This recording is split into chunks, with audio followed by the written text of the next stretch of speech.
أعوذ بالله من الشيطان الرجيم بسم الله الرحمن الرحيم আসসালামু আলাইকুম ওরহমতুল্লাহি ওয়াবারাকাতুহু। প্রিয় বন্ধুগণ, সবাইকে শুভেচ্ছা জানাই আমাদের চ্যানেলে। দয়া করে ভিডিওটি সবটুকু শুনে আপনার মূল্যবান মতামত জানান। আজকের আয়োজনে জানিয়ে আসলাম মাওলানা সাদ সাহেবের 22 দিনের বয়ানের 19তম পর্ব। পরিবেশনা করছি আমি মুহাম্মদ আসাদুল্লাহ ফকির। প্রিয় বন্ধুরা, মাওলানা সাদ কান্দলবি সাহেবের 22 দিনের বয়ানের 19তম পর্বে আজকে থাকছে ইসলামে সমাজে ন্যায় প্রতিষ্ঠা এবং অধিকার। এই পর্বে আলোচনা হবে মাওলানা সাদ সাহেবের বয়ানকৃত বয়ানের যে ইসলামে ন্যায় প্রতিষ্ঠা, মানুষের অধিকার এবং সমাজে শান্তি ও সমৃদ্ধি আনতে ন্যায়ের ভূমিকা কী, কীভাবে একটি সমাজে শান্তি আসে, কীভাবে মানুষের অধিকার আসে এবং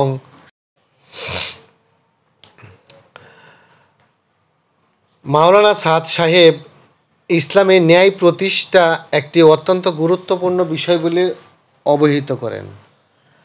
আল্লাহ তাআলা কুরআনে বলেছেন, তোমরা ন্যায় প্রতিষ্ঠা করো যা আল্লাহ তোমাদের প্রতি নির্দেশ দিয়েছেন। সূরা আন-নিসা আয়াত 58। ইসলামের মূল ভিত্তি হলো ন্যায় ও শান্তি এবং এর মাধ্যমে পৃথিবীতে আল্লাহর আদেশ বাস্তবায়ন করা।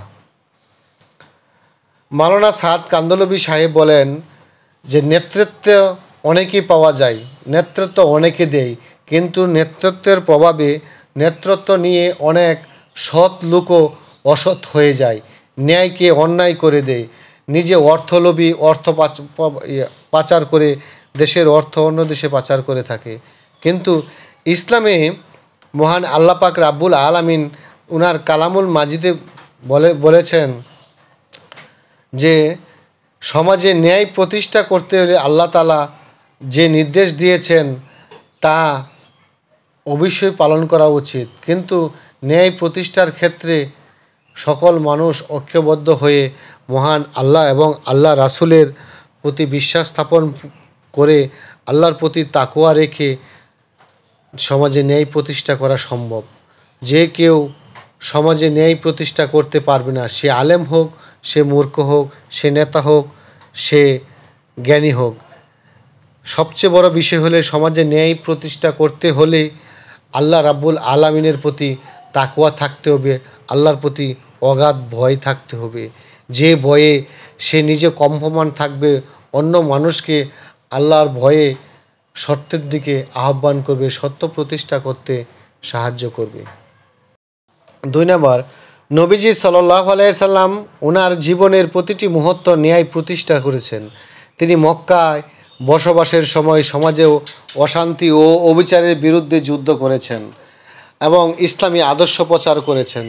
তার আদর্শ অনুসরণ করে আমাদের সমাজে ন্যায় প্রতিষ্ঠা করতে হবে। কারণ নবী করিম সাল্লাল্লাহু আলাইহি সাল্লাম এত কষ্ট করে, এত যন্ত্রণা সহ্য করে একটি অন্ধকার সমাজে ন্যায়ের আলোবাতি, ন্যায়ের নূর জ্বালিয়েছেন, ন্যায়ের আলো জ্বালিয়েছেন। সেই নবীকে অনুসরণ না করে কোনো সমাজেই ন্যায় প্রতিষ্ঠা করা সম্ভব হবে না। 3 নম্বর, ন্যায় প্রতিষ্ঠা কেবল বিচার ব্যবস্থায় সীমাবদ্ধ নয়, বরং এটি সমাজের প্রতিটি স্তরে গুরুত্বপূর্ণ। যখন একজন মুসলিম ব্যক্তি সঠিক পথে চলে এবং সমাজে সৎ ও ন্যায়পরায়ণ হয়, তখন তা পুরো সমাজের জন্য এক মহা কল্যাণকর প্রভাব ফেলতে পারে। ন্যায় প্রতিষ্ঠা যেমন 4, ইসলামের ন্যায় প্রতিষ্ঠার শিক্ষা শুধু ধর্মীয় জায়গা পর্যন্ত সীমাবদ্ধ নয়, বরং এটি পৃথিবী বিশ্বজুড়ে মানুষের অধিকারকে সম্মান করার বিষয়েও গুরুত্ব প্রদান করে। প্রতিটি মানুষকে তার অধিকার থেকে বঞ্চিত করা ইসলামে নিষিদ্ধ। 5, আমাদের সমাজে নানা ধরনের অবিচার ও অস্থিরতা রয়েছে, কিন্তু ইসলাম শিখিয়েছে অবিচারের বিরুদ্ধে দাঁড়াও, তা যতই শক্তিশালী হোক না কেন। এটা কেবল ইসলামের মৌলিক নীতি নয়, বরং একজন মুসলিম হিসাবে আমাদের কর্তব্য। 6. যদি একজন মুসলিম সমাজে ন্যায় প্রতিষ্ঠা করতে চায় তবে তাকে প্রথমে নিজেকে সৎ এবং ন্যায়পরায়ণতা হতে হবে। কেবল অন্যের প্রতি ন্যায় বিচার চালানোর জন্য নয়, নিজের দৃষ্টিকোণ থেকে ন্যায় প্রতিষ্ঠা করা একান্ত প্রয়োজন। 7. নবী করিম সাল্লাল্লাহু আলাইহি সাল্লাম যখনই কোনো ধরনের বিরোধ বা দ্বন্দ্ব দেখেছেন, তিনি তাতে সঠিক সমাধান প্রদান করেছেন। তিনি কখনো কোনো পক্ষের প্রতি পক্ষপাতিত্ব করেননি। তার ন্যায়পরায়ণতা ছিল সম্পূর্ণ নিরপেক্ষ, যা আমাদের অনুসরণ করা উচিত। কেননা নবী করিম সাল্লাল্লাহু আলাইহি সাল্লাম তিনি ছিলেন উত্তম চরিত্রের অধিকারী, উত্তম একজন মানুষ। তিনার প্রতিটি কর্ম, প্রতিটি কথাই আমাদের জীবনে পালন করা একান্তই জরুরি। 8. একটি সমাজে যত বেশি ন্যায় প্রতিষ্ঠিত হবে তত বেশি শান্তি ও সমৃদ্ধি আসবে। ইসলামে এই সত্যটি বারবার তুলে ধরেছে। আমাদের দায়িত্ব হলো সমাজে ন্যায় ও প্রতিষ্ঠিত করার জন্য নিজেকে প্রস্তুত করা এবং ইসলামিক আদর্শে কাজ করা। ইসলামের শাসন ব্যবস্থায় যারা অন্যের অধিকার হরণ করে তাদের বিরুদ্ধে কঠোর ব্যবস্থা গ্রহণ করা হয়েছে। এ ব্যবস্থা সমাজে শান্তি ও ন্যায় প্রতিষ্ঠার জন্য অত্যন্ত জরুরি। তবে আল্লাহর পথে চলার জন্য আমাদের প্রথমে নিজেদের অধিকারগুলোকে ভালোভাবে বুঝতে হবে। আজকের সমাজে মানুষের অধিকার রক্ষা করা একটি বড় চ্যালেঞ্জ। ইসলাম কিন্তু এটিকে অত্যন্ত গুরুত্ব দিয়েছে। সমাজের প্রতিটি সদস্যকে তার অধিকার সঠিকভাবে দিতে হবে এবং সে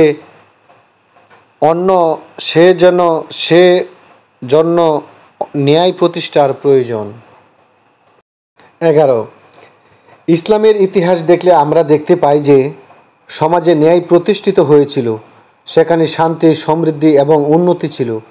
কিন্তু যেখানে ন্যায় প্রতিষ্ঠিত হয়নি সেখানে কেবল অবিচার ও দুঃখ দুর্দশা দেখা গেছে।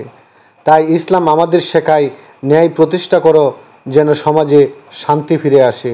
নবী করিম সাল্লাল্লাহু আলাইহি সাল্লাম উনার যুগে ইসলাম এমন ছিল যে ইসলাম পৃথিবীতে শান্তির বার্তা বয়ে নিয়ে এসেছিল, যে ইসলাম পৃথিবীতে আলোর দিশারি দিয়েছিল, যে ইসলাম প্রতিটি ঘরে শান্তির সুমহান মর্যাদায় উন্নীত ছিল। মাওলানা সাদ কান্দলবির 22 দিনের বয়ানের 19তম পর্বের 12 নম্বর প্যারায় যা এসেছে, অতএব আজকের সমাজে আমাদের প্রয়োজন হলো ইসলামের আদর্শ অনুসরণ করে সমাজে ন্যায় প্রতিষ্ঠা করা। আমাদের উচিত নিজেদের জীবনে ন্যায় প্রতিষ্ঠা করা যাতে আমাদের সমাজে সত্য ও শান্তি প্রতিষ্ঠিত হয়। প্রিয় বন্ধুরা, মাওলানা সাদ কান্দলবির বয়ানের 19তম পর্ব আজকের মতো এখানেই শেষ করলাম। দয়া করে আপনারা আপনাদের পাশে আমাকে রাখুন। আল্লাহ হাফেজ। আসসালামু আলাইকুম ওয়া রাহমাতুল্লাহি ওয়া বারাকাতুহু।